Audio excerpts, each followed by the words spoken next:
Turkey's President Recep Tayyipp Erdogan has reappeared after a short illness to open a Russian-built nuclear power plant in the country.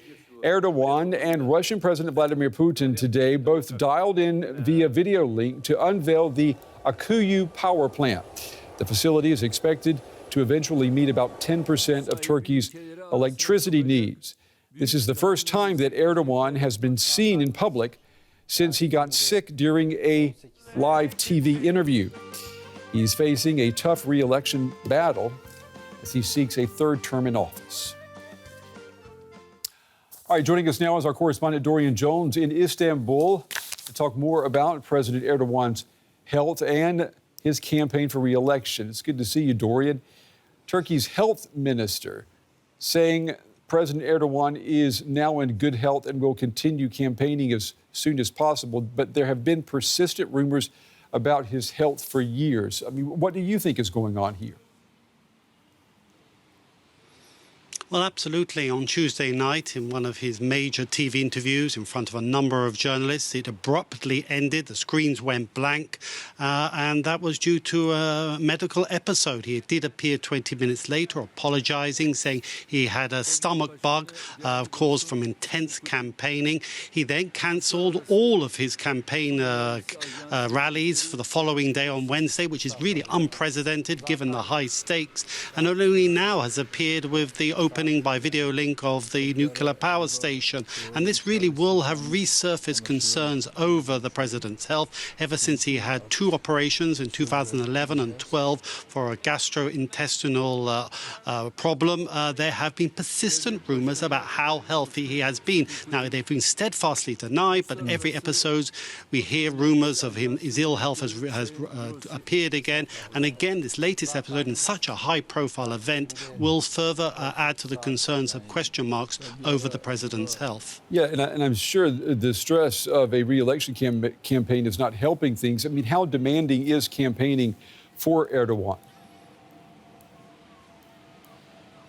Well, the campaigning in Turkey is absolutely brutal. It's a vast country, 780,000 square kilometers, 81 cities. The 2 months of campaigning is brutal. You just crisscross the country, rally after rally. Now, having said that, President Erdogan, it's one of his major strengths is campaigning. He loves the fight. He really feeds off these vast crowds in the past, crushes his opponents on many occasions by sheer weight of force. But it has to be said, in the last presidential campaign, he did seem to be running out of energy in the last few days, and he seemed to be very relieved that it didn't go to a second round. And there have been question marks in this campaign. He doesn't seem to have, according to many observers, the same vigor, especially compared to his challenger, Kemal Kılıçdaroğlu, who is 5 years older than him.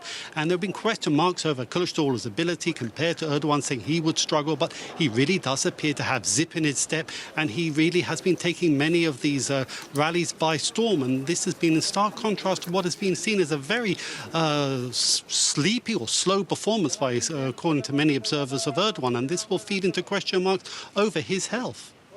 And Dorian, these elections that are scheduled for next month, mid-May, what are the polls showing us right now? Well, it's an incredibly tight race, and in fact, 10 of the last polls put 8 out of the 10 put the challenger, Kılıçdaroğlu, ahead. Now, it is in single-digit leads, so there is all to play for, but undoubtedly this is the biggest test in Erdogan's career. And he also has the added disadvantage that Kılıçdaroğlu leads a broad alliance of 6 parties, and many of those leaders are very effective campaigners, and he also has his 2 charismatic popular mayors from Ankara and Istanbul also supporting him. And in this drive to oust Erdogan from power, whereas Erdogan is very much a one-man show. So there's a lot of pressure on Erdogan to deliver. And if, as expected, this election does go to a second round, another 2 weeks of campaigning, Erdogan's stamina and his ability to deliver could be a key factor in determining the outcome of the polls. DW's Dorian Jones with the latest tonight from Istanbul. Dorian, as always, thank you. Well, as we said, the election in Turkey is next month, but Turkish citizens living here in Germany, they've already begun voting. Germany's population of Turkish expats is the biggest in the world, and it could also play a crucial role in whether Erdogan is able to stay in power. Germany is home to more than 3 million people of Turkish descent. Around half of them hold a Turkish passport and have the right to vote there. During the last elections in 2018, 2/3 of German Turks voted for Erdogan and his AKP party. Many say he's modernised the country, improving its health system and infrastructure. I live in Germany. Here, if you go to the emergency room of the hospital, you have to wait for up to 6 hours. That's not the case in Turkey. My children, for example, can go to a public hospital there free of charge, simply because they have a Turkish passport. And Erdogan has also built so many bridges and roads. Of course, no one is perfect, but I still believe the AKP is the best option, especially if you compare it to the other parties. I'm 30, but I can still remember what Turkey was like before the AKP took over. The streets were potholed, everything was dirty, there were power cuts, and if there was an earthquake, the houses collapsed. OK, that has happened again, but I remember how bad it used to be.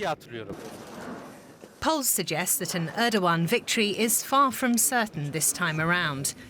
However, the current president still garners a lot of support among German Turks, many of whom admire his leadership style. I think there is one decisive element. It's the successfully conveyed image of a strong nation led by a strong man. Erdogan and his party have managed to present him as a man who defends the Turkish migrant community in Germany, who stands up for their rights and speaks up against injustices here.